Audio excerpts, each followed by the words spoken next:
ইব্রাহিম নবীও এই দোয়া পড়তেন, আমাদের নবীও এই দোয়া পড়তেন, আপনিও এই দোয়া পড়ে আপনার সন্তানকে ফু দেন। আউযু বিকালিমাতিল্লাহিত তাম্মা মিন কুল্লি শাইতানিন হাম্মা ওয়া মিন আইনিন লাম্মা। বাস এতটুকু। আউযু বিল্লাহ, আল্লাহর কাছে পানাহ চাই, মিন কুল্লি শাইতান, প্রত্যেক শয়তান থেকে, হাম্মা, প্রত্যেক অনিষ্ট বিচরণকারী যত প্রাণী আছে এই প্রাণীদের অনিষ্টতা থেকে, ওয়া মিন আইনিন লাম্মা, প্রত্যেক হিংসুক চোখ থেকে আমি আল্লাহর কাছে পানাহ চাই। এটা বলে বাচ্চাদের শরীরে ফু দিবেন, নিজের শরীরে ফু দিবেন। আল্লাহর নবী হাসান হুসাইনের শরীরে ফু দিতেন আর বলতেন, ইব্রাহিম নবী অবিকল এই দোয়াটা পড়ে ইসমাইল এবং ইসহাক নবীকে ফু দিতেন। আউযু বিকালিমাতিল্লাহ, বুখারী শরীফের বর্ণনা 3371 নম্বর হাদিস। আউযু বিকালিমাতিল্লাহি তাম্মা মিন কুল্লি শাইতানিন হাম্মা ওয়া মিন কুল্লি আইনিন লাম্মা। এই হলো দোয়াটা। আল্লাহ আমাদের সকলকে আমল করার তৌফিক দান করেন। এখন আসেন 9 নাম্বার কথা, হিংসুক চোখ নিয়ে 5টা কথা বলবো, মন দিয়ে শুনেন। হিংসুক চোখ, এতক্ষণ বললাম হিংসুক ব্যক্তি, হিংসুক চোখ, এই কথাটা খুব গুরুত্ব সহকারে শুনেন। হিংসুক চোখ 1 নাম্বার সূরা কলামের 51 নাম্বার আয়াত, আল্লাহ পাক রব্বুল আলামিন বলেন, ওয়া ইয়াকাদুল লাযীনা কাফারু লা ইউযলিকুনাকা বিআবসারিহিম লাম্মা সামিউয যিকরা ওয়া ইয়াকুলুনা ইন্নাহু লামাজনুন। আল্লাহ পাক রব্বুল আলামিন বলেন, বেঈমানরা যখন আপনার কোরআন শুনে, আপনার হাদিস শুনে, আপনার থেকে উপদেশ মালা শুনে, বেঈমানরা, আমার দিকে তাকান, এরা চোখের মাধ্যমে আপনাকে আশ্রে ফেলতে চায়, এরা চোখের মাধ্যমে আপনাকে আসার দিতে চায়। আসলে শেষ করে যেমন করে না, চোখের মাধ্যমে আপনাকে আসার দিতে চায়, একদম শেষ করে ফেললাম। আল্লাহ বলছেন এরা চোখের মাধ্যমে আপনাকে আসার মারতে চায়। কোরআনের আয়াত প্রমাণ করে চোখের ভয়ঙ্কর কাজ করতে পারে চোখ, যারা চোখের মাধ্যমে আপনারে শেষ করে দিতে চায়। হাবিব 2 নাম্বার কথা, চোখে কতটা ভয়ঙ্কর প্রভাব বিস্তার করতে পারে দেখেন। মুসলিম শরীফের 5595 নাম্বার হাদিস, قال رسول الله صلى الله عليه وسلم, আল্লাহ নবী বলেন, লাউ কানা শাইউন সাবাকাল কদর, নবীজি বলেন ভাগ্য পরিবর্তন করতে কেউ পারে না। কোন জিনিস যদি ভাগ্যকে অতিক্রম করতে পারতো, সাবাকাতুল আইন, তাহলে চোখ ভাগ্যকেও পরিবর্তন করে দিত। ভাগ্যকে কোন জিনিস অতিক্রম করতে পারে না, কিন্তু কোন জিনিস যদি ভাগ্যকে অতিক্রম করত, চোখ এত ভয়ঙ্কর, এই চোখ ভাগ্যকে অতিক্রম করে ফেলতে পারত, চোখের এতটা পাওয়ার। তাহলে নবীজি সাল্লাল্লাহু আলাইহি সাল্লাম চোখের পাওয়ার কত বেশি এটা বললেন। 3 নাম্বার, মুসলিম শরীফের 5619 নাম্বার হাদিস, এই হাদিসটা মন দিয়ে শুনেন। রাসূল আকরাম সাল্লাল্লাহু আলাইহি সাল্লাম রাখাসা লি আলি হাজমিন ফি রুকিয়াতিল হাইয়া, সাপ কামড় দিলে ওই সাপের কামড় থেকে বাঁচার জন্য নবীজি সাল্লাল্লাহু আলাইহি সাল্লাম ঝাড়ফুঁক করার অনুমতি দিলেন। হযরত জাফর রাদিয়াল্লাহু তাআলা আনহুর বিবির নাম আসমা বিনতে উমাইস। এই আসমা বিনতে উমাইস রাদিয়াল্লাহু তাআলা আনহার সন্তানদেরকে নবীজি তাকাইলেন, তাকানোর পর বললেন, মা আলী আরা আজসামা বানি আখি দারিআতান। আল্লাহর নবী বললেন, ও আসমা, আমার ভাইয়ের সন্তানগুলার কি অবস্থা, তারা এত শুকায় গেছে কেন? তুসিবুহুমুল হাজা, না খাইতে না খাইতে আমার ভাতিজারা কি শুকায় গেল নাকি? হযরত জাফর হলো আমাদের নবীজির চাচাতো ভাই, সেই হিসাবে নবীজি বললেন, আসমা, আমার এই চাচাতো ভাইয়ের ছেলেগুলার এই অবস্থা কা, তারা কি না খাইতে না খাইতে শুকায় গেছে নাকি, এমন অবস্থা কা? দেখেন, মন দিয়ে শুনেন। নবীজি বললেন, এদের শরীর বাড়ে না কেন, এমন চিকনা কেন, শুকায় গেছে কেন? হযরতে আসমা জবাব দিলেন, লা ইয়া রাসূলুল্লাহ, খাদ্যের কোনো অভাব নাই, ওয়ালাকিনিল আইন তুসরিউ ইলাইহিম ইয়া রাসূলুল্লাহ, কিন্তু হুজুর আমার সন্তানগুলোর উপর মানুষের বদনজর লাগে। কি লাগে? বা হুজুর মানুষ খুব দ্রুত আমার সন্তানগুলোকে বদনজর দেয়। আল্লাহর নবী কয়, ইরকিহিম, তাদেরকে ঝাড়ফুঁক করবা। তাহলে এই হাদিস দ্বারা বোঝা যায় চোখ আপনারে একদম রোগাক্রান্ত বানায় দিবে। চোখ মানুষের ক্ষেতের ধান পুরা নষ্ট করে দেয়, চোখ পেঁপে গাছের সব পেঁপে ফেলায় দেয়, চোখ কাঁঠাল গাছের কাঁঠাল সব নষ্ট করে দেয়। তো রাসূল আকরাম সাল্লাল্লাহু আলাইহি সাল্লাম বললেন, আসমা, তোমার সন্তানদের কি হয়েছে? কয়, হুজুর এদেরকে চোখ নজর এদের উপর খুব বেশি লেগে যায়। নবী কয়, ঝাড়ফুঁক করো। 4 নাম্বার কথা, ইবনে মাজাহ কিতাবের নাম, হাদিস নাম্বার 3509, 3509। হ্যাঁ, এটা মন দিয়ে শুনেন। মাদ্রাসার হুজুর যারা আছে তাদেরকে বলবো, এলাকাবাসী যারা আছেন তাদেরকে বলবো, মাদ্রাসার ছাত্র যারা আছেন তাদেরকে বলবো, এলাকাবাসীও শোনেন। আপনারা মাঝে মাঝে সন্তান গোসল করায়া বারান্দায় দাঁড় করায় দেন, রোদ্রের মধ্যে দাঁড় করায় দেন, সন্তানটারে উঠানের মধ্যে ছেড়ে দেন, তার শরীরের দিকে অন্য মানুষ তাকায়। এরা ভালো করে শোনেন, সন্তানের অথবা আপনারা বয়স্ক যারা, আমরা বয়স্ক যারা, আমরাও যারা পুকুরের মধ্যে সবার সামনে গোসল করি, খুব সতর্ক হয়ে গোসল করা দরকার, শরীরে গামছা রাখা দরকার। কেন দরকার? হাদিসটা শুনেন, ইবনে মাজাহ 3509 নাম্বার হাদিস। নবীজি সাল্লাল্লাহু আলাইহি সাল্লামের জামানায় এক আশ্চর্য ঘটনা ঘটছে। কি ঘটছে? আমির ইবনে রবিআ, বলেন তো নামটা কি? আরেকটা নাম মনে রাখবেন, সাহাল ইবনে হুনাইফ। কি নাম? সাহাল ইবনে হুনাইফ। তো এই সাহাল ইবনে হুনাইফ গোসল করতেছে। মাররা আমির ইবনে রবিআ বিসাহাল ইবনে হুনাইফ রাদিয়াল্লাহু তাআলা আনহুমা। আমির ইবনে রবিআ সাহাল ইবনে হুনাইফের পাশ দিয়ে অতিক্রম করলেন। অতিক্রম করার সময় ওয়া ইয়াগতাসিলু, সাহাল ইবনে হুনাইফ গোসল করতেছিলেন। সাহাল ইবনে হুনাইফ দেখতে বড় সুন্দর। সাহাল ইবনে হুনাইফকে দেখার পর আমির ইবনে রবিআর বক্তব্যটা ছিল এমন, লাম আরা কাল ইয়াউম ওয়ালা জিলদা মুখাব্বাআতান। সাহাল ইবনে হুনাইফকে গোসলরত অবস্থায় এত সুন্দর আমি দেখলাম, এমন সুন্দর শরীর কোন পর্দার আড়ালের নারী কেউ দেখি না। কি বলল? আমির ইবনে রবিআ বলল, সাহাল ইবনে হুনাইফ এত সুন্দর ছেলেটা, এত সুন্দর তার শরীর, পর্দার আড়ালের কোন নারীও মনে হয় এত সুন্দর না। আমির ইবনে রবিআ বলল, ফামা লাবিসা আন লুবিতা সাহাল ইবনে হুনাইফ। বেশিক্ষণ হয় না, সাহাল ইবনে হুনাইফ বেহুশ হয়ে গেছে। তাড়াতাড়ি আল্লাহ নবীর কাছে নিয়ে যাওয়া হয়। আল্লাহ নবী কি বললেন, ইয়া রাসূলুল্লাহ, তাড়াতাড়ি আপনি কিছু একটা করেন। নবীজি কয়, কি হইছে? মান তাত্তাহিমুনা বি, তোমাদের কাদেরকে সন্দেহ হয়? কাকে সন্দেহ হয়? সাহালের উপর কারো বদ নজর লাগছে বলে কি তোমাদের সন্দেহ হয়? কয়, জি হুজুর। কয়, কাকে? কয়, আমির ইবনে রবিআকে আমাদের সন্দেহ হয়। নবীজি কয়, নাই কেন? আমির ইবনে রবিআকে আল্লাহ নবী ডাকছেন, ডাকার পর আমারহু আইয়া তাওয়াদ্দা, আল্লাহ নবী তাকে ওযু করতে বললেন। ওযু করার পর ইয়াগসিলু ওয়াজহা, চেহারা ধৌত করাইলেন, হাত ধৌত করাইলেন, পা ধৌত করাইলেন, ওয়া দাখিলাতা ইজারিহি, এবং ভিতরের গুপ্ত অঙ্গ এটাও ধৌত করাইলেন, কাপড়ের ভিতরের গুপ্ত অঙ্গটাও ধৌত করাইলেন। সুম্মা আমারহু আইয়া সুব্বা আলাই, এরপর নবীজি বললেন অতিরিক্ত, কেউ কেউ বলেন যে পানিটা ছিল সেটা, আবার কেউ কেউ বলেন না, যেটা দুইছে ওই পানিটাই। আইয়া সুব্বা আলাই, যার উপরে বদ নজর লাগছে তার উপর ছিটায় দাও, যার উপর বদ নজর লাগছে তার উপর ছিটায় দাও। এখন কথা হলো, এই হাদিস দ্বারা কি বোঝা যায়?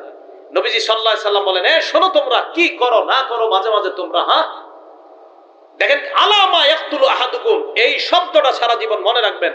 তোমরা কিসের কারণে আলামা ইয়াকতুলু আহাদুকুম আখাহু, তোমরা কেন একজন তার ভাইকে হত্যা করো? সাহাবারা কয়, হুজুর হত্যা মানে? এই হিংসুক চোখ, কিছু চোখ আছে এমন যে চোখ তার ভাইকে হত্যা করে দেয়, যে চোখ বদনজর পড়ার কারণে এমন অবস্থা হয় যে তার ভাইকে শেষ করে দেয়। তাহলে আল্লাহর নবী কারো বদনজর পড়াটাকে হত্যার সাথে শামিল করছে। আলামা ইয়াকতুলু আহাদুকুম আখাহু, তোমাদের কেউ তার ভাইকে কেন হত্যা করো? নবীজি বললেন, ইজা রাআ আহাদুকুম, তোমাদের কেউ যখন কাউকে দেখে, মা ইউজিবুহু, যেটা তার কাছে ভালো লাগে, ফালইয়াদউ লাহু বিল বারাকা, ওই সময় যেন সে তার জন্য বরকতের দোয়া করে। কাউকে যখন দেখবো আমরা, সৌন্দর্যতা যদি চোখে আসে, মাশাআল্লাহ মাশাআল্লাহ, এই দোয়াগুলা করব। এখন এলাকাবাসী যারা আছি, আমাদের জন্য করণীয় কি? দোয়া তো আমি আপনি হয়তো করলাম যারা জানি, কিন্তু যে জানে না সে তো দোয়া করবে না। তার চোখ যদি আপনার ছেলের উপরে লাগে তাহলে কিন্তু বরবাদ হয়ে যাবে। এই জন্য বাচ্চাদেরকে সবার সামনে গোসল করায়েন না, বাচ্চাদেরকে গোসল করায় সবার সামনে রোদ্রে দাঁড় করায় দিয়েন না। গেঞ্জি সহ, শরীরে একটা কাপড় সহ বাচ্চাকে অন্যের সামনে দেন, না হয় এমন বদ নজর লাগবে, ফুটফুটে একটা সন্তান দেখবেন হঠাৎ একদম চিকন হয়ে চ্যাংরা হয়ে শেষ হয়ে যাওয়ার উপক্রম হয়ে যায়। এগুলো বদ নজরের কারণে হয়। মাদ্রাসার তালেবে ইলম যারা আছেন, ছাত্র ভাইরা, যদিও আমরা অনেকের মাঝে গোসল করতে হয়, আলহামদুলিল্লাহ মাদ্রাসার ছাত্রদের মধ্যে তো বদ নজর নাই, সারাক্ষণ কোরআন হাদিস পড়ে। এরপরেও মাদ্রাসার ছাত্র ভাইরা সতর্ক থাকা, গামছা অন্তত রাখা শরীরের মধ্যে, সবার সামনে গোসল করলেও গামছা রাখা। ভাই, সবার সামনে গোসল না করা যদিও আমাদের করতে হয় ছাত্রদের, আমরা একটা গামছা অন্তত শরীরে রাখা, অর্থাৎ বেশি সময় যেন আমার শরীরটা অন্য ছাত্র ভাই না দেখে, অথবা উস্তাদ না দেখে, অথবা অন্য কেউ না দেখে, এই বিষয়টার প্রতি খেয়াল রাখা। মনে থাকবে তো সবার কথাগুলো ইনশাআল্লাহ? তাহলে বদ নজর থেকে বাঁচা এটা খুব জরুরি বিষয়। 5 নাম্বার কথা, আম্মা জান আয়েশা সিদ্দিকা রাদিয়াল্লাহু তাআলা আনহার বর্ণনা, তিনি বলেন কানা রাসূলুল্লাহ সাল্লাল্লাহু আলাইহি ওয়াসাল্লাম ইয়ামুরুনা আন নাস্তারকিয়া। মুসলিম শরীফের বর্ণনা 5615 নম্বর হাদিসে আম্মা জান আয়েশা সিদ্দিকা রাদিয়াল্লাহু তাআলা আনহা বলেন, আল্লাহ নবী আমাদেরকে বলছে বদ নজর থেকে বাঁচার জন্য, হিংসুক চোখ থেকে বাঁচার জন্য আমরা নিজেদেরকে যেন ঝাড়ফুঁক করে নেই। সকালবেলা 3 বার কুল হুয়াল্লাহ, 3 বার কুল আউযু বিরাব্বিল ফালাক, 3 বার কুল আউযু বিরাব্বিন নাস। মাগরিবের পরে 3 বার কুল হুয়াল্লাহ, 3 বার কুল আউযু বিরাব্বিল ফালাক, 3 বার কুল আউযু বিরাব্বিন নাস করে শরীরের মধ্যে ফু দেওয়া। মনে থাকবে তো কথাগুলো ইনশাআল্লাহ? তাহলে এবার আসেন মূল কথায়। কি আলোচনা করছিলাম? ওয়াজারু যাহিরুল ইসমি ওয়া বাতিরা। কিছু গুনাহ আছে আভ্যন্তরীণ, কিছু বাহ্যিক গুনাহ। আভ্যন্তরীণ গুনাহ এর মধ্যে একটা বললাম হিংসা নামক অপরাধ। এই অপরাধটা থেকে বেঁচে যেন আমরা আমাদের দিলটাকে সাফ করে আমরা কবরে যাইতে পারি, আল্লাহ তৌফিক দান করেন। বাহ্যিক গুনাহ আর আভ্যন্তরীণ গুনাহ থেকে আমরা কিভাবে বাঁচবো? রমজান শেষ হয়ে গেছে, এখন আমাদের চ্যালেঞ্জ হলো গুনাহমুক্ত জীবন যাপন করা। এই গুনাহমুক্ত জীবন যাপনের অনেক উপায়, এর মধ্যে 11টা উপায় আপনাদের সামনে বলবো। জোরে বলেন কয়টা? মন দিয়ে শুনতে হবে, সবাই মুখস্থ রাখতে হবে, অন্তত শিরোনামগুলো মুখস্থ রাখেন। 1 নাম্বার উপায় তওবা করা। বলেন কি করা? তওবা করা। তওবার ব্যাপারে 6টা কথা বলবো। বলেন তো তওবার ব্যাপারে কয়টা কথা? 1 নাম্বার, সূরা তাহরিমের 8 নাম্বার আয়াতে আল্লাহ বলেন, ইয়া আইয়ুহাল্লাযীনা আমানু তুবু ইলাল্লাহি তাওবাতান নাসুহা। হে ঈমানদারগণ, তোমরা আল্লাহর কাছে খাঁটি তওবা করো। আসা রাব্বুকুম আইয়ুকাফফিরা আনকুম সাইয়্যাতিকুম। আশা করা যায় আল্লাহ তোমাদের জিন্দেগীর সব গুনাহ খাতা মাফ করে দিবেন। ওয়া ইউদখিলাকুম জান্নাত। আল্লাহ বলেন তোমাদের তওবা যদি আল্লাহ কবুল করে নেয়, 1 নাম্বার তোমাদের গুনাহ মাফ করবে, 2 নাম্বার আমি আল্লাহ তোমাদেরকে জান্নাতে প্রবেশ করানোর ওয়াদা করলাম। তওবা 1 নাম্বার। তাহলে সূরা তাহরিমের 8 নাম্বার আয়াত, এ হলো তওবার ব্যাপারে 1 নাম্বার কথা। 2 নাম্বার কথা তওবার ব্যাপারে ইবনে মাজাহ কিতাবের নাম, হাদিস নাম্বার 4250 নাম্বার হাদিস। قال رسول الله صلى الله عليه وسلم, আল্লাহ নবী বলেন, আত-তাইবু মিনাজ যামবি কামাল্লা যামবালা। গুনাহ থেকে তওবাকারী ব্যক্তি এমন হয়ে যায় কামাল্লা যামবালা, যেন তার কোনো গুনাহ নাই। গুনাহ থেকে তওবাকারী ব্যক্তি এমন হয় যেন তার কোনো গুনাহ নাই। এই মুহূর্তে আমার সাথে বলেন, আস্তাগফিরুল্লাহাল্লাযী লা ইলাহা ইল্লা হুয়াল হাইয়ুল কাইয়্যুম ওয়া আতুবু ইলাইহি। এটা মন থেকে বলছেন তো সবাই? আমাদের তওবা হয়ে গেছে, আল্লাহ আমাদের তওবা কবুল করেন, আমিন। এগুলো 2 নাম্বার কথা। 3 নাম্বার কথা, এটা ইবনে মাজাহর হাদিস, হাদিস নাম্বার 4251 নাম্বার হাদিস। ক্বালা রাসূলুল্লাহ সাল্লাল্লাহু আলাইহি ওয়াসাল্লাম, আল্লাহ নবী বলেন, ইন্নাল্লাহা ইয়াকবালু তাওবাতাল আবদি। আল্লাহ নবী বলেন, কুল্লু বানি আদম খাত্তাউন। সমস্ত আদম সন্তান গুনাহগার। নবীজি বললেন সমস্ত আদম সন্তান গুনাহগার। আমি আপনি আমাদের মাঝে কম বেশি গুনাহ হয়ে যায়। ওয়া খায়রুল খাত্তাইনা আত-তাওয়াবুন। গুনাহগারদের মধ্যে তারাই উত্তম যারা আল্লাহর কাছে তওবা করে। প্রতিদিন যে যত বেশি তওবা করে, গুনাহগারদের মাঝে ওই ব্যক্তি আল্লাহর কাছে তত দামি হয়ে যায়। 4 নাম্বার কথা, এটাও ইবনে মাজাহর হাদিস, হাদিস নাম্বার 4253 নাম্বার হাদিস। ক্বালা রাসূলুল্লাহ সাল্লাল্লাহু আলাইহি ওয়াসাল্লাম, আল্লাহ নবী বলেন, ইন্নাল্লাহা ইয়াকবালু তাওবাতাল আবদি মা লাম ইউগারগির। বান্দার মরণ আসার আগ পর্যন্ত আল্লাহ তার তওবা কবুল করেন। এখন দেখেন, আমার আপনার মরণ কখন আসবে আমরা জানি না, একটু পরে মরণ হয়ে যেতে পারে, তাই এখনই তওবা করা। কখন মরণ হবে জানি না, তাই যথাসম্ভব যত বেশি আল্লাহর কাছে তওবা করা, আল্লাহ তৌফিক দান করেন। 5 নাম্বার, তিরমিজি শরীফের 3538 নাম্বার হাদিস। এই হাদিসটা বুখারীতে আছে, এই হাদিসটা মুসলিম শরীফে আছে। বুখারী শরীফে একটু আছে, মুসলিম শরীফে আরেকটু বড় আছে, তিরমিজি শরীফে একটু ছোট আছে। পুরো হাদিসটা মন দিয়ে শুনেন। রাসূল আকরাম সাল্লাল্লাহু আলাইহি সাল্লাম বলেন, এক ব্যক্তি সফরে বের হয়েছে। সফরে বের হওয়ার পর একটা বাহন নিয়ে বের হয়েছে। বাহনের উপর তার খানা, তার পানি, তার টাকা পয়সা সব। বাহন নিয়ে যাওয়ার পর হঠাৎ এক জায়গায় গিয়ে তার পানির পিপাসা লাগছে অথবা তার ক্লান্তি এসে যায়। ওই বান্দা বাহন থেকে নামার পর খানা খায়, পানি পান করে। হঠাৎ বান্দা চিন্তা করলো একটু রেস্ট নেই, বিশ্রাম নেই, নেওয়ার পর আবার একটু পরে সফরে আমি যাত্রা করব। বান্দা হঠাৎ ঘুমায় যায়, ঘুম থেকে উঠছে, ওঠার পর চারদিকে তাকায় দেখে তার বাহন নাই। তাহলে খানাও গেল, পানিও গেল, টাকা পয়সা গেল। বান্দা এবার চিন্তা করে কি করা যায়, পিছনে যদি যাই বাড়ির দিকে রওনা করি তাও বাঁচবো না, সফর যেই জায়গায় রওনা করলাম সেখানেও যেতে পারবো না। এখন আমার এই জায়গায় মরণ ছাড়া কোনো উপায় নাই। মরণের নিয়তে ওই জায়গায় বসে রয়েছে, পিছনে যাওয়া সম্ভব না, সামনেও সম্ভব না, কারণ অনেক দূর এসে গেছে। বৈশা বৈশা আসতে আবার ঘুমাইসে গেছে। হঠাৎ আল্লাহ পাক রব্বুল আলামিন তার ঘুম ভেঙে দেয়। ঘুম থেকে জাগ্রত হওয়ার পর তাকায় দেখে তার বাহন খানা পানি টাকা পয়সা নিয়ে উপস্থিত হয়ে যায়। খুশি বেশি না কম? এই বান্দা খুশি কম না বেশি? কত খুশি বান্দা! আল্লাহর দিকে তাকায়, তাকায় দেখেন কি, আল্লাহুম্মা, হে আল্লাহ। কি বলছে? আবার বলেন, কি বলছে? তার মানে চিনছে যে আপনি আল্লাহ। আল্লাহরে ডাক দিয়ে কয়, আল্লাহ আনতা আবদি ওয়া আনা রব্বুকা। আল্লাহর দিকে তাকায় কিন্তু বলছে, হে আল্লাহ। এটা বলছে, আপনি আমার বান্দা, আমি আপনার রব। বলছে কি? কি বলছে? হে হে আল্লাহ। ঠিক কইছে। এটা করার পরে বলবে আর কি, আল্লাহ আপনি আমার রব, আমি আপনার গোলাম। এটা না বইলা কয়, আল্লাহ আপনি আমার বান্দা, আমি আপনার রব। নবীজি কয়, আখতা আবি শিদ্দাতিল ফারহি, খুশির ঠেলায় বেচারা ভুল করে ফেলেছে। খুশিতে যে কি বলবে এর মুখ দিয়ে আসার কথা, আল্লাহ আপনি আমার রব, আমি আপনার বান্দা। প্রথমে কিন্তু বলছে হে আল্লাহ, এটা বইলা কয়, আল্লাহ আপনি আমার বান্দা, আমি আপনার রব। ভুল করে খুশিতে। নবীজি বলেন, লাল্লাহু আফরাহু বিতাওবাতি আহাদিকুম মিন আহাদিকুম বিদাল্লাতিহি ইযা ওয়াজাদাহা। তোমাদের কেউ তার হারিয়ে যাওয়া বাহন ফিরে পাওয়ার পর এত পরিমাণ খুশি হইলা, যেই খুশিতে তুমি আল্লাহরে বান্দা বইলা ফেললা, নিজের রব বলে ফেললা, তোমার মাথাও কাজ করে নাই, তাহলে তোমার খুশির মাত্রা কি ছিল? একজন বান্দা তওবা করে গুনাহ থেকে ফিরে আসলে এই বান্দার চেয়ে আল্লাহ কোটি গুণ বেশি খুশি হয়েছে। তাহলে তওবা করা। এ গেল 5 নাম্বার কথা।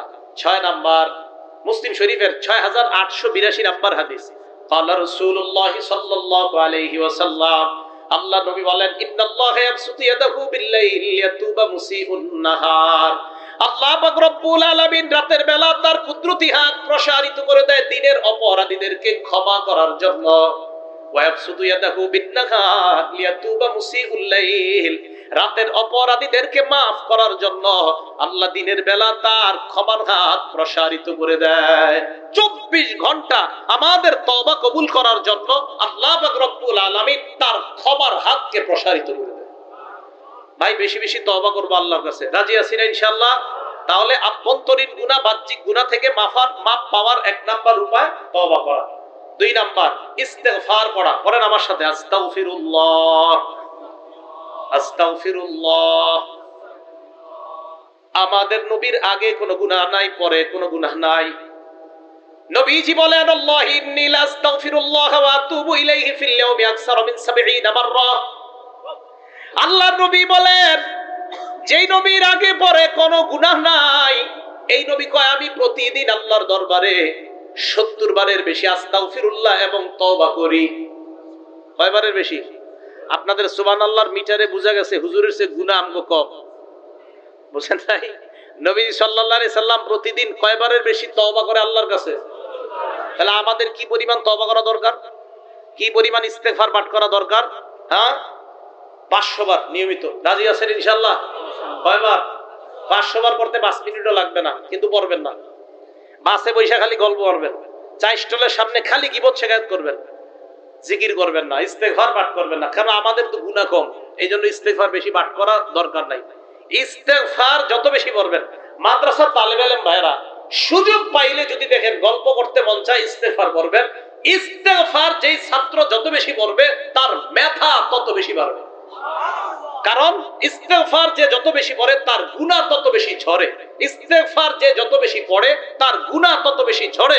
যার গুনাহ যত বেশি ঝরে যায় তার মেধা তত বেশি বেড়ে যায়। কথা মনে রাখবেন, ইস্তেগফার যে যত বেশি পড়ে তার গুনাহ তত বেশি ঝরে। যার গুনাহ যত বেশি ঝরে যায় তার মেধা তত বেশি বেড়ে যায়। এই কথা মনে রাখবেন। এই জন্য ছাত্র ভাই, স্কুল কলেজের ছাত্র যারা আছেন, ইস্তেগফার বেশি পড়বেন, আল্লাহ মেধা বাড়িয়ে দিবেন। আল্লাহ পাক রব্বুল আলামিন এই আমলটা বেশি বেশি করার তৌফিক দান করেন। সূরা আলী ইমরান আয়াত নাম্বার 135 নাম্বার আয়াত আল্লাহ বলেন, ওয়াল্লাযীনা ইযা ফাআলু ফাহিশা আও যালামু আনফুসাহুম যাকারুল্লাহ, যারা অশ্লীল কর্ম করে, নিজেদের উপর জুলুম করে, সাথে সাথে আল্লাহরে স্মরণ করে, ফাস্তাগফিরু লিযুনুবিহিম, অপরাধের জন্য ক্ষমা চায়, ওয়া মাইয়াগফিরুয যুনুবা ইল্লাল্লাহ, আল্লাহ ছাড়া গুনাহ মাফ করার আছে কে? আল্লাহ বলেন, উলাইকা জাযাউহুম মাগফিরাতুম মির রাব্বিহিম, যারা অপরাধ করার পর আমার দরবারে ইস্তেগফার পাঠ করে ক্ষমা চায়, আমি রবের পক্ষ থেকে তাদের জন্য ক্ষমার ঘোষণা করে দিলাম। ইস্তেগফার বেশি পড়ব। মুসলিম শরীফের 6879 নাম্বার হাদিস, নবীজি আল্লাহর পক্ষ থেকে একটা হাদিস বলেন, মানে হাদিসে কুদসি। এই দেখেন এলাকার নাম কি হুজুর? পাথরদিয়া। এই পাথরদিয়ার এই জায়গার আমরা একজন গুনাহ করছি, গুনাহ করার সাথে সাথে আল্লাহ কয় আজনাবা আব্দুন জামবা, এক বান্দা গুনাহ করছে, গুনাহ করার পর ওই বান্দা আল্লাহকে বলছে, আল্লাহুম্মা গফিরলি জামবি, আল্লাহ তুমি আমার গুনাহ মাফ করে দাও। বলেন তো একটু, আল্লাহ আল্লাহ তুমি আমার গুনাহ মাফ করো। এ দেখেন কি বলে আল্লাহ। আল্লাহ এটা শুনে কয় কি, আজনাবা আব্দি জামবা, এই আমার বান্দা গুনাহ করছে, গুনাহ করার পর ফাআলিমা আন্না লাহু রাব্বা, আমার বান্দা জেনেছে তার একজন রব আছে, আল্লাহ। ইয়াগফিরুয যামবা, যে রব গুনাহ মাফ করে দেয়, ওয়া ইয়াখুযু বিযামবি, গুনার কারণে পাকড়াও করে। আমার বান্দা জানে তার একজন রব আছে, যে রব গুনাহ মাফ করে, তাই তো বান্দা আমাকে বলছে, আল্লাহ তুমি আমার গুনাহ মাফ করে দাও। আমার বান্দা জানে তার রব আছে, তাই আর কারো কাছে মাফ চাইনি, রবের কাছে চাইছে। এটা বলার পর আল্লাহ কয়, সুম্মা আদা ফাআজনাবা, বান্দা গুনাহ থেকে মাফ চাওয়ার পরে আর গুনাহ করে না, ইবলিস আবার গুনাহ করায় ফেলছে। গুনাহ করার পর আবার কয়, রব্বি ইগফিরলি, মাবুদ মাফ করো।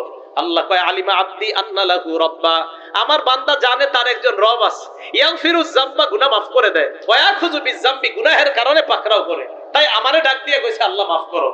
আল্লাহ কয়, সুম্মা আদা ফাআজনাবা, বান্দা আবার গুনাহ করছে, শয়তান করায় ফেলছে, আবার আমারে ডাক দিয়ে কয়, রব আমারে মাফ করেন। আল্লাহ কয়, আমার বান্দা বারবার জানে তার একজন রব আছে মাফ করার মতো। সুবহানাল্লাহ। এক পর্যায়ে আল্লাহ কয়, কদ গফারতু লাকা, বান্দা আমি তোমাকে মাফ করে দিলাম, আমি তোমাকে মাফ করে দিলাম। ভাই, আমরা গুনার জন্য ইস্তেগফার বেশি বেশি কার দরবারে পাঠ করব? আল্লাহর দরবারে। গুনাহ মাফের 2 নাম্বার উপায় ইস্তেগফার পাঠ করা। নিয়মিত আমরা বেশি বেশি ইস্তেগফার আর তওবা করব, আল্লাহ তৌফিক দান করেন। 3 নাম্বার গুনাহ মাফের উপায়, বাংলাটা মনে রাখবেন। 3 নাম্বার উপায়টা, ক্ষমা পাওয়ার আশায় আল্লাহর কাছে ক্ষমা চাওয়া। বলেন তো বাংলাটা, পাওয়ার আশায় আল্লাহর কাছে, না না ভুল হয়েছে, ক্ষমা পাওয়ার আশায় আল্লাহর কাছে বারবার ক্ষমা চাওয়া। বলেন কি বলছি? আল্লাহর কাছে বারবার ক্ষমা চাওয়া। হ্যাঁ, হাদিস দিচ্ছি, তিরমিজি শরীফের 3540 নাম্বার হাদিস, তিরমিজি শরীফের 3540 নাম্বার হাদিস। এই হাদিসটাও হাদিসে কুদসি, মানে আমাদের নবী আল্লাহর পক্ষ থেকে বলছে। আল্লাহ আমাদের আপনাদের সবাইকে ডাক দিয়ে বলে, ইয়াবনা আদম, হে আদম সন্তান, ইন্নাকা মা দাউতানি ওয়া রাজাউতানি, তুমি আমাকে যতবার আমার কাছে দোয়া করো, ক্ষমা পাওয়ার আশায় যতবার আমার কাছে দোয়া করো, গফারতু লাকা আলা মা কানা ফিকা ওয়ালা উবালি, ততবার আমি আল্লাহ তোমার গুনাহ মাফ করতে কারো পরোয়া করি না। ভাই, পরোয়া করা কাকে বলে বলেন তো? আমি আপনাদের কাউরে বললাম, কেউ যদি এটা শোনাইতে পারে তারে 100 টাকা দিব। তো হুজুর বললো না দিয়েন না, আমি বললাম না আমি দিব, আপনার কি? এটারে বলে পরোয়া। আমি কারো পরোয়া করি না, আমি তারে 100 টাকা দিব। আল্লাহ বলে, আমি আমার বান্দারে বানাইছি, ও গুনাহ করে যতবার ক্ষমা পাওয়ার আশায় আমার কাছে ক্ষমা চায়, আমি ওকে মাফ করবো। এখানে কার কি? আমি কারো পরোয়া করি না, কারো পরোয়া করি না। আল্লাহ মা কানা ফিক। এরপরে আল্লাহ বলেন, ইয়াবনা আদম, হে আদম সন্তান, লাউ বালাগাত যুনুবুকা আনানাস সামা, তোমার গুনাহ আকাশের চূড়ায় গিয়ে পৌঁছে গেছে, এত গুনাহ করছে। গুনাহ করার পর সুম্মাস্তাগফারতানি, আমার কাছে তুমি ক্ষমা চাও। দেখেন আল্লাহ কত মহান, এই পরিমাণ গুনাহ করার পর তুমি আমার কাছে ক্ষমা প্রার্থনা করছো। আল্লাহ কয়, গফারতু লাকা আলা মা কানা ফিকা লা উবালি, এই আকাশ পরিমাণ গুনাহ তোমার মাফ করতেও আমি আল্লাহ কারো পরোয়া করি না।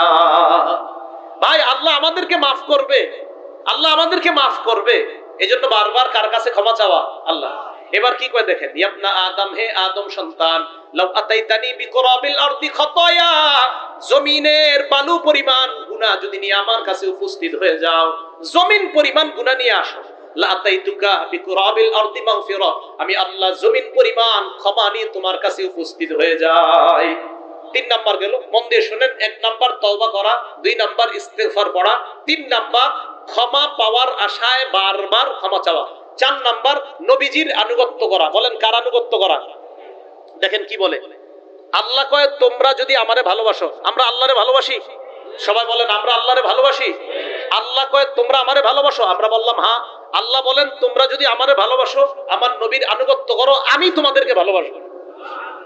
সূরা আলী ইমরান 31 নম্বর আয়াত, আল্লাহ বলেন কুল ইন কুনতুম তুহিব্বুনাল্লাহ, নবী আপনি বলেন যদি তোমরা আল্লাহরে ভালোবাসো, ফাত্তাবিউনি, আমি নবীর অনুসরণ করো, ইউহিব্বুকুমুল্লাহ, আল্লাহ তোমাদেরকে ভালোবাসবেন। নবীর অনুসরণ করার অর্থ নবীর কর্ম পালন করতে হবে, নবীর কথাও মানতে হবে। বলেন নবীর কর্ম পালন করতে হবে, নবীর কথাও কি করতে হবে? মানতে হবে। এখন আসেন আমার সাথে বলেন, বলেন আমরা, বলেন আমরা নবীর সুন্নত মানি, সাহাবাদের সুন্নত মানি। জোরে বলেন আমরা নবীর সুন্নত মানি, সাহাবাদের সুন্নত মানি। ইবনে মাজাহ কিতাবের বলেন 42 নং হাদিসের দলিল অনুযায়ী আমরা নবীর সুন্নত মানি, সাহাবাদের সুন্নত মানি। কোন কিতাবের কয় নাম্বার হাদিস? 42 নাম্বার হাদিস। এই হাদিসে কি আছে? সাহাবা কয় নবীজি আমাদের সামনে বয়ান দিলেন, জারাফাত মিনহাল উয়ুন, এই বয়ানে আমাদের চোখ দিয়ে পানি বের হইছে। এক পর্যায়ে আল্লাহর নবী বলেন সায়ারা ফিকুম ইখতিলাফান কাসীরা ফাসায়ারা ইখতিলাফান কাসীরা, আমার উম্মতের মাঝে একটা সময় আসবে প্রচুর মতভেদ দেখবা তোমরা, প্রচুর বিভক্তি দেখবা। তখন কি করবা? আলাইকুম বিসুন্নতি ওয়া সুন্নাতিল খুলাফায়ে রাশিদিন আল মাহদিয়িন, তখন তোমরা আমার সুন্নত, আমার হেদায়েত প্রাপ্ত খুলাফায়ে রাশিদার সুন্নত আঁকড়ে ধরবা। তামাসসাকু বিহা আদু আলাইহা বিন নওয়াজিস, মারির দাঁত দিয়ে আমার সুন্নত এবং আমার হেদায়েত প্রাপ্ত সাহাবাদের সুন্নত আঁকড়ে ধরবা। জুমার দ্বিতীয় আজান হযরতে ওসমানের সুন্নত। এই সুন্নত কেন পালন করি? নবীজি ইবনে মাজার 42 নম্বর হাদিসে বলছে আমার সুন্নত পালন করো, সাহাবার সুন্নত পালন করো। তারাবি বিশ্বকাপ যদি বলেন ওমরের সুন্নত কেন পালন করি? নবীর ইবনে মাজার 42 নম্বর হাদিসের বর্ণনা অনুযায়ী নবী বলছেন আমার সুন্নত পালন করো, সাহাবার সুন্নত পালন করো। হযরতে ওমর খোলাফায়ে রাশেদার একজন সাহাবা, হযরতে ওসমান খোলাফায়ে রাশেদার একজন সাহাবা। জুমার দ্বিতীয় আজান পালন করা মানে নবীর সুন্নত পালন করা, কারণ নবীজি বলছে আমার সুন্নত আর আমার সাহাবার সুন্নত। তারাবি 20 রাকাত পড়া মানে নবীর কথা মেনে নেওয়া, কারণ নবী বলছে আমার সুন্নত আর আমার সাহাবার সুন্নত। এটা নিয়ে ইখতিলাফ করা যাবে না। বাস আপনি কিন্তু ঝগড়া করবেন না, বলবেন আমরা নবীর সুন্নত মানি, সাহাবার সুন্নত মানি। ইবনে মাজাহ কিতাবের 42 নং সহিহ হাদিসের দলিল অনুযায়ী, শুধু হাদিস বলবেন না, বলবেন সহিহ হাদিস। কি হাদিস? মনে থাকবেনি সবার? তাহলে 4 নাম্বার নবীর আনুগত্য করা। নবীর আনুগত্য মানে নবীর সুন্নত মানা। বলেন তো নবীর সুন্নত মানা মানে নবীর কর্ম মানা, কথা মানা। নবীর কথায় আছে আমার সুন্নত মানো, সাহাবার সুন্নত। এই ভাই মনে থাকবে তো? 5 নাম্বার আযান দেওয়া। বলেন কি দেওয়া? সংক্ষেপে বলছি। আবু দাউদের 515 নাম্বার হাদিস, নবীজি বলেন আল মুয়াজ্জিন ইউফারু লাহু মাদা সাউতিহি, মুয়াজ্জিনের আযানের আওয়াজ যত দূর যায় তত দূর তাকে ক্ষমা করে দেওয়া হয়। 6 নাম্বার 2 রাকাত নামাজ পড়া। আবু দাউদ শরীফ হাদিস নাম্বার 1521 নাম্বার হাদিস, নবীজি বলেন মামিন আবদিন ইউযনিবু যামবান, কোন বান্দা যখন অপরাধ করে, করার পর ফায়ুহসিনুল ওযুআ, ওযু করে, করার পর ফায়াকুমু ফায়ুসাল্লি রাকাতাইন, দাঁড়িয়ে 2 রাকাত নামাজ আদায় করে, নামাজের পর ইস্তিগফারুল্লাহ, আল্লাহর দরবারে কয়েকবার পরে আস্তাগফিরুল্লাহ আস্তাগফিরুল্লাহ আস্তাগফিরুল্লাহ ইল্লা গফারাল্লাহু যামবা, আল্লাহ তার গুনাহ মাফ করে দেয়। 7 নাম্বার 5 ওয়াক্ত নামাজ নিয়মিত পড়া। এটা আওয়াজ দিয়ে বলেন তো কয় ওয়াক্ত নামাজ নিয়মিত পড়া? আরো জোরে কয় ওয়াক্ত? ফজর ছাড়া না সহ? সহ। কয় ওয়াক্ত নামাজ পড়া? 5 ওয়াক্ত। বুখারী শরীফের 526 নাম্বার হাদিস, এক সাহাবা নবীজির কাছে গেছে, হুজুর আমি তো বড় অপরাধ করছি। ইতিমধ্যে নবীজি সাল্লাল্লাহু আলাইহি সাল্লাম কোরআনের এক আয়াত শোনাইলেন, আকিমিস সালাতা তারাফাইন নাহারি ওয়া যুলাফাম মিনাল লাইল, দিনের 2 অংশে এবং রাতের কিছু অংশে তোমরা নামাজ পড়ো। এই কথা বলার পর নবীজি সাল্লাল্লাহু আলাইহি সাল্লাম বুঝাইলেন 5 ওয়াক্ত নামাজ পড়ো। ইন্নাল হাসানাত ইউযহিবনাস সাইয়্যাত, নেক কাজ খারাপ কাজকে মিটিয়ে দেয়। 5 ওয়াক্ত নামাজ যারা পড়বে তাদের গুনাহ আল্লাহ মাফ করে দেয়। সাহাবা বললেন আলিয়া হাজা, হুজুর এটা কি শুধু আমার জন্যই বৈশিষ্ট্য? নবী সাল্লাল্লাহু আলাইহি সাল্লাম বললেন না না, লি জামিই উম্মতি কুল্লিহিম, আমার দুনিয়ার সমস্ত উম্মতের জন্য এই বৈশিষ্ট্য। 5 ওয়াক্ত নামাজ পড়বে, আল্লাহ তাদেরকে মাফ করে দিবেন। 8 নাম্বার জামাতের সাথে নামাজ আদায় করা। এটাও একটু মিছিল দিয়ে বলেন কিভাবে নামাজ আদায় করা? আরো জোরে বলেন, কিভাবে নামাজ আদায় করা? জামাতের সাথে নামাজ আদায় করা। এক সাহাবা নবীজির কাছে আসছে, মুসলিম শরীফের হাদিস, হাদিস নাম্বার 6899 নাম্বার হাদিস। নবীজির কাছে আসার পর নবীজিকে বলতেছে, ইয়া রাসূলুল্লাহ, আসবতু হাদ্দান, আমি এমন অপরাধ করছি যে অপরাধে আমার উপরে শাস্তি প্রয়োগ করা দরকার। ইতিমধ্যে ফরজ নামাজের সময় হয়ে গেছে, একটা ফরজ নামাজ, ফজর না ফরজ। ওই নামাজে নবীজি নামাজ পড়াইলেন, ওই সাহাবা নামাজ পড়লেন। নামাজ পড়ার পর নবীজি সাল্লাল্লাহু আলাইহি সাল্লামের সামনে আবার আসছে, আয়া কয় আকিম ফিয়া কিতাবাল্লাহ, হুজুর তাড়াতাড়ি বিচার করেন। নবীজি কয় হাল হাদারতাস সালাতা মানা, তুমি কি আমাদের সাথে এই নামাজটা পড়ছো জামাতে? কয় হ্যাঁ। নবীজি বলেন গুফির লাকা, বাস যে অপরাধটা করছো না আল্লাহ মাফ করে দিয়েছে। 5 আজান দেওয়া, 6 2 রাকাত নামাজ পড়া, 7 5 ওয়াক্ত নামাজ পড়া, 8 জামাতের সাথে নামাজ পড়া। ভাই জামাতের সাথে নামাজ পড়বো তো ইনশাআল্লাহ। এখানে অন্ধ আছেন নি কেউ? সবাই কয় না। অন্ধ আছেন? কেউ থাকলে হাত তোলেন। আছেন অন্ধ? অন্ধ কেউ নাই। তাহলে একটা হাদিস শুনেন, রিয়াজুস সলিহিন 1073 নাম্বার হাদিস। এক অন্ধ সাহাবা নবীজির কাছে আসছে। আসার পর কয় ইয়া রাসূলুল্লাহ, লাইসা লি কাঈদুন ইয়াকুদুনি ইলাল মসজিদ, হুজুর এমন কেউ নাই যে আমারে ধরে ধরে মসজিদে নিয়ে যেতে পারবে। নবীজি কয় কি বলতে চাও সেটা কও। হুজুর আমি বাসায় নামাজ পড়লে হবে কিনা? নবীজি বললেন হ্যাঁ ঠিক আছে হবে, যাও, ফতোয়া দিয়ে দিছে নবীজি, হবে, যাও বাসায় নামাজ পড়ো। ফালাম্মা ওয়াল্লাহ, লোকটা রওনা করছে বাসায়। মন দিয়ে শুনেন, দাহু নবীজি ডাক দিলে, শোনো শোনো, আল তাসমাউন নিদা, আযান শোনো বাসা থেকে। কয় জি হুজুর, বাড়ি থেকে আযান শোনা যায়। নবীজি বললেন ফাজিব, তাহলে মসজিদে জামাতে এসো। উনি কি অন্ধ সাহাবা ছিলেন না দেখতেন? অন্ধকে নবীজি কি বললেন, কিভাবে আসবা জানি না, বাস আযান শুনবা মসজিদে আসবা। হ্যাঁ আপনারা ঘুমাই থাকেন বাসায়। তাহলে জামাতের সাথে নামাজ আদায় করা 8 নাম্বার। 9 নাম্বার, গুনাহ হয়ে গেলে সাথে সাথে একটা ভালো কাজ করা। তিরমিজি শরীফের 1987 নাম্বার হাদিস, আবু যর গিফারীকে নবীজি বললেন ইত্তাকিল্লাহা হাইসুমা কুনতা, যেখানেই থাকো আল্লাহরে ভয় করো। ওয়াতবিস সাইয়্যাতাল হাসানাতা তামতুহা, খারাপ কাজ হয়ে গেলে সাথে সাথে একটা ভালো কাজ করবা, এই ভালো কাজটা তোমার খারাপ কাজকে মিটিয়ে দেবে। এজন্য কোন সময় খারাপ কাজ হয়ে গেলে আস্তাগফিরুল্লাহ আস্তাগফিরুল্লাহ আস্তাগফিরুল্লাহ বেশি বেশি পড়া। 10 নাম্বার, জিকিরের মজলিসে বসা। এই যে আপনারা এখন জিকিরের মজলিসে আছেন, বুখারী শরীফ হাদিস নাম্বার 6408 নাম্বার হাদিস। নবীজি বলেন ইন্না লিল্লাহি মালাইকাতান ইয়াতুফুনা ফিত তুরুক, আল্লাহর একদল ফেরেশতা আছে আপনাদের সামনের রাস্তায় ঘুরে। ইয়াতুফুনা ফিত তুরুক ইয়ালতামিসুনা আহলা যিকরি, কোথায় আল্লাহর দ্বীন সম্পর্কে আলোচনা হয় এমন মজলিস খোঁজে। ফাইদা ওয়াজাদু কওমান ইয়াজকুরুন আল্লাহ, তারা আপনাদেরকে পাইছে যে আপনারা আল্লাহর দ্বীন সম্পর্কে আলোচনা শুনতেছেন, করতেছেন এবং আরো হবে। তারাদাও হালুম্মু ইলা হাজাতিকুম, এই রাস্তার ফেরেশতা অন্যান্য রাস্তার ফেরেশতাদেরকে ডাইকা নিয়ে এসে কয় হালুম্মু ইলা হাজাতিকুম, আরে কোথায় গুরু, এখানে আসো। পাথর দিয়া দারুল উলুম মাদ্রাসার মাঠে একটা দল পেয়ে গেছি আমরা, আসো। ফায়াহুফুনাহুম বিআজনিহাতিহিম ইলাস সামাইদ দুনিয়া, পুরা মাঠটাকে ফেরেশতারা বেষ্টন করে, একজনের কাঁধের উপর আরেকজন, আরেকজনের কাঁধের উপর আরেকজন, এইভাবে আল্লাহর আসমান পর্যন্ত ফেরেশতাদের একটা সারি চলে গেছে। আল্লাহ কয় মাজা ইয়াকুলু ইবাদি, আমার বান্দারা কি বলে? তো ফেরেশতারা বলে ইউসাব্বিহুনা ওয়া ইউকাব্বিরুনা ওয়া ইউমাজ্জিদুনা ওয়া ইয়াহমাদুনা, আল্লাহ এরা সুবহানাল্লাহ বলে, এরা আলহামদুলিল্লাহ বলে, এরা আল্লাহু আকবার বলে, এরা আপনার বরত্ব বর্ণনা করে। আল্লাহ কয় হাল রাউনি, দেখছে আমাকে? না মাবুদ দেখে নাই। আল্লাহ পাক রব্বুল আলামিন বলেন কাইফা লাউ রাউনি, দেখলে কি করতো? কয় মাবুদ দেখলে কানু আশাদ্দালাকা ইবাদা ওয়া আকসারালাকা তামজিদা ওয়া তাহমিদা, দেখলে আরো বেশি বেশি তাসবিহ পাঠ করতো, আরো বেশি বেশি ইবাদত করতো। আল্লাহ কয় কি চায়? কয় জান্নাত চায়, জাহান্নাম থেকে বাঁচতে চায়। শেষে আল্লাহ বলে ইশহাদু আন্নী কদ গফারতু লাহু, সাক্ষী থাকো এই পাথর দিয়া মাদ্রাসার মাঠে আজকে যারা বয়ান শুনতেছে এবং শুনবে, শেষ পর্যন্ত থেকে বাসায় যাবে, আমি তাদেরকে মাফ করে দেব। 11 নাম্বার, আল্লাহর জিকির করা। কি করা? আল্লাহর জিকির করা। তিরমিজি শরীফ 3375, তিরমিজি শরীফ 3377, বুখারী শরীফ 6407, বুখারী শরীফ 6405, মুসলিম শরীফ 1239 নাম্বার হাদিস। সবগুলা জিকির সম্পর্কে আল্লাহ রাসূল সাল্লাল্লাহু আলাইহি সাল্লাম বলেন মাসালুল লাযী ইয়াযকুরু রাব্বা ওয়াল লাযী লা ইয়াযকুরু রাব্বা, আমরা দুইজন এক ঘরের মধ্যে আছি, উনি জিকির করে, আমি জিকির করি না।